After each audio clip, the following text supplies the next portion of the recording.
Basil.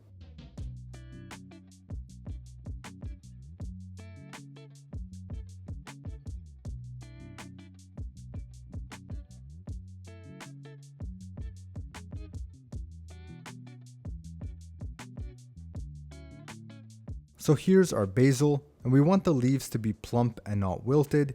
We also don't want to see any discoloration.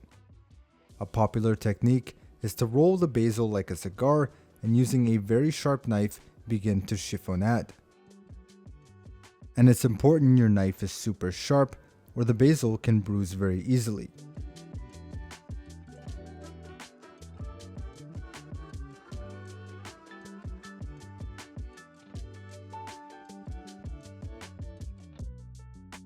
And these little leaves here are great for garnishing. You can also use a large whole leaf, great to garnish on pizzas, carpaccios, and soups. And that is our basil.